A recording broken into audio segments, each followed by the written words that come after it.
so I definitely can't do those.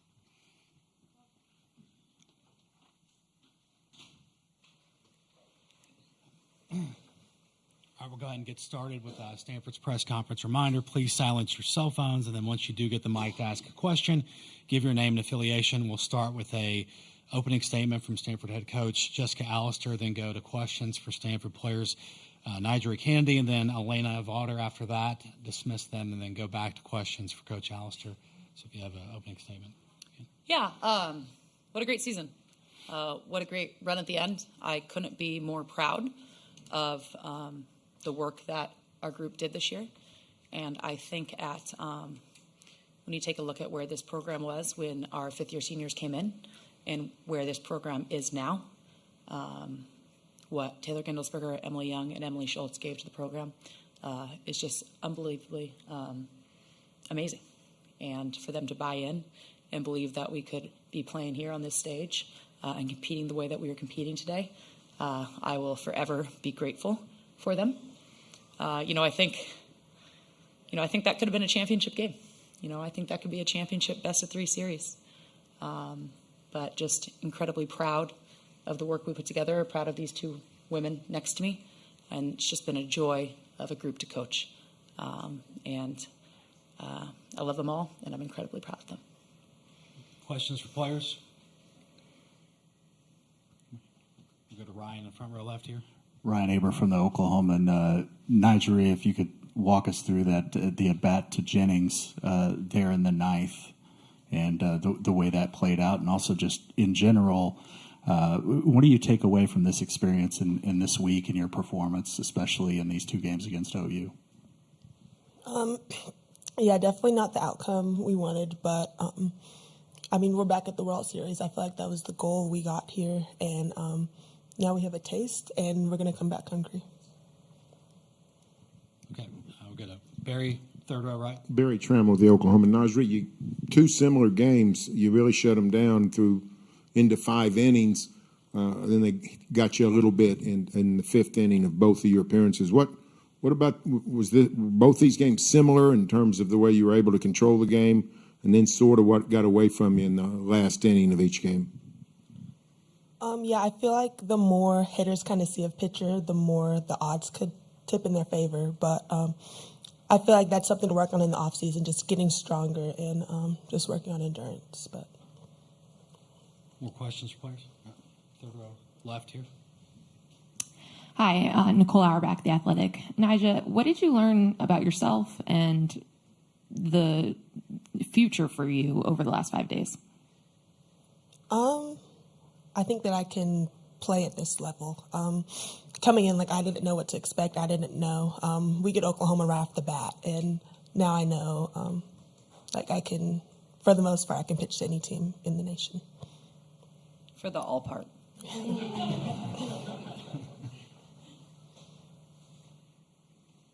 More questions for players? Go to Barry in the back. Yeah, Barry Trammell with the Oklahoma. Elena, when you guys split a game like you have, how much do you help each other after, you came out, she's out there now battling. How much do you serve as a voice, helping her see what's going on and know what worked for you and those kinds of things?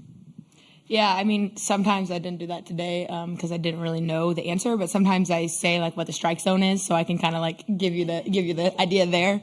And then other than that, we'll kind of talk about batter to batter. And Coach Nyberg does a great job with kind of understanding, if a batter was cheating for a certain pitch or what their plan was, and being able to change kind of based off rise ball, drop ball, and just that in general is what really is super cool. One last question from me. You're a veteran, outstanding pitcher, and then this rookie from Topeka shows up. What were your first impressions of her? And how many months later, what are your impressions now? Yeah, so I hit. So in the fall, I've never seen a ball move like that in my whole entire life. And I guess I move a ball a different way, which I guess could be, some type of movement in itself. But yeah, up to bat, I've never seen a pitcher better. And now watching her thrive this season, it's been the coolest thing ever. And even working through an injury and just the type of confidence that she can bring to a team as a freshman. I thought that I kind of had to pave a way as a freshman too. But watching her do it too is just the coolest thing ever. Right, we'll go to front row left. Oh, okay. Well, come back. One more for both of you. A lot of pitchers have gone up against this lineup, and it's relentless, and they've talked about that. You guys, again, have limited them more than most. What is it like to face a lineup like that where there's power even at the bottom of the lineup? Yeah, I can start. So I think that, they make good adjustments. They're good hitters. I think today, personally, I didn't have my best game, and I think you kind of have to have your best game against them. But that being said, credits to Oklahoma, and they're good. Yeah, same thing. They're a really good team, good hitting team. But I know, I didn't have my best game either. But I know next year we can come back and the story can be different. Any more questions for players? Okay. I'd like to add in before they leave, because I'd like them both to hear me say this. That's what makes them special. So it's not easy as a senior to come in and all of a sudden have your workload change just a little bit and to share the stage. And that's what makes AV one of the most amazing women that I've ever been around. And the care that she takes of the entire pitching staff sets the tone. And you can hear in her answer there. That's why we were able to do what we've done. And that's what makes our program what it is. And then as far as Nyjah over here, walking away thinking there's something I can be better at. That is unique and uncommon. And they are the backbone of our program, and I couldn't be more proud. Not just of them all year, but their performance here and the people that they are. And you got a glimpse of it today. Thank you. Thanks, Elena. And Nyjah, you can take your nameplates if you like as well. All right. Now back to Eric right here, front row, for questions. Eric Baylor with the Tulsa World. Of course, just want to ask you about the ninth inning decision to put Coleman on and get to Jennings, and just the outcome and the result of the play. Yeah, I think we'd make the same decision again. Obviously, hindsight's 20/20, and it didn't end up the way that we wanted it to, but we liked the matchup. And at this point, you can't be careful.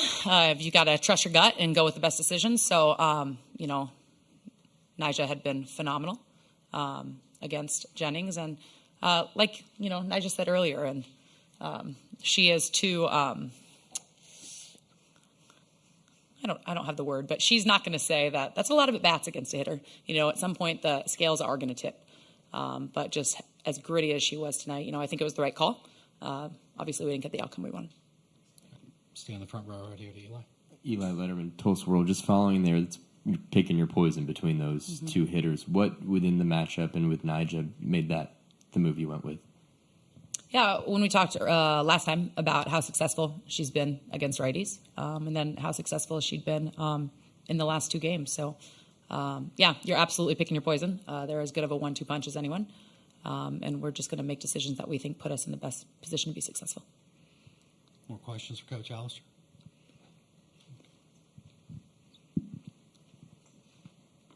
Go to Jenny on the second row left. Jessica, right. Jenny Carlson with the Oklahoma, and obviously Stanford softball back on the national stage. But the way Nyjah sort of emerged in the super regional against Duke, and now, people tweeting about her, Instagram, all that sort of stuff. Did you guys have a sense of that as this was going on, just the waves that she was making, not only in the sport of softball, but beyond? Yeah, and I wouldn't say that just started at the super regional at Duke. I think if you watched the Pac-12 championship game and the performance that she put together against UCLA, if you watch the regional and the work that she did against Florida twice, and then obviously the work that she did at Duke, but none of this is a surprise to us. We've watched her all along, and we've watched her in the best conferences in the country as a freshman come in and just be lights out. So I think at times maybe, we're playing the late games, I'm not sure, but it takes everybody a hot minute just to see what's going on the West Coast. But this is no surprise to us.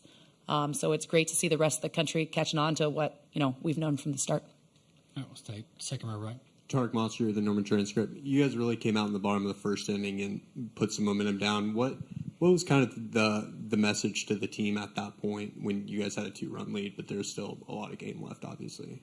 The message was just try to continue to put together good at-bats. We talked last night and then again this morning about being brave, not perfect. And I thought we did a good job of that. I thought we came out, we got a good pitch to hit, we put a good swing on it. Obviously we would like to push a couple more runs. We thought we were going to need a couple more. But I thought we strung together good at bats and continued to try to find a way to push another one across. But the message wouldn't change. And again, I thought we had opportunities. We got runners to second base with our right hitters up. A couple inches here and there, I think that outcome can look a lot different. But I was proud of our tenacity. I was proud of our grit. I just couldn't be more proud of the team. Okay, we'll go to George, second row left. George Stoy, CenterScoop.com. This is probably an unfair question to ask you, but you guys have been one of the few teams to really take Oklahoma to the brink.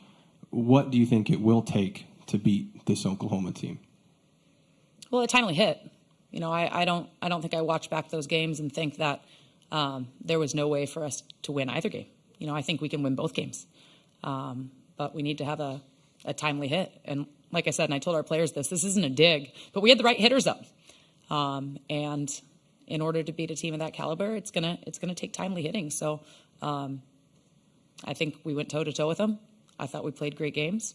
And I think, like I said, an inch here, an inch there, that can be a very different outcome in both games. Go to Justin on the third row, right? Justin McLeod, extra inning softball. A little bit of a bigger picture question. When you came back to Stanford, you wanted to build it up, come back to the World Series. Well, now you've built it up. You're back at the World Series. I know right now in this moment, just after a loss, maybe not the best timing, but just for you, can you just quantify kind of realizing the first part of that goal of building Stanford back into a powerhouse program? It's great to be here, and this is the goal, to be competing on this stage and to end your season one way or the next in Oklahoma City. It's not how we wanted to end our season in Oklahoma City, and I think that is a really important piece. We didn't come here to lose, but the goal is to end your season in Oklahoma City and to get Stanford back here and to compete on this stage is very, very gratifying. When I took the job because I believed that Stanford should compete for championships. There's a lot more that goes into that than just a belief. I'll say that our administration has been phenomenal and just jumped 2 feet in with, what do you need for softball? Like, let's get after it. And part of my hiring process was a conversation with our athletic director, Bernard, in that if we're going to do this, let's do it. And this is what it looks like. And I think probably over the last 6 years, I have just gone back to him, and they've been all in. So the investment that the university has put into the program, we're building a $50 million stadium. I don't know if I'm allowed to say that or not, but here we are. It's going to be beautiful. And I'm thankful for that, because this doesn't happen without that. And you got to be in alignment with your administration. Stanford's all in. So excited about the future. Excited about the educational opportunity that we can provide to our student athletes. Excited about the national platform that the Stanford brand gives student athletes. It's just a really magical place, and I'm really happy to be the leader of this program. All right, that'll wrap things up. Thanks, Coach Alice. Awesome. Thank you.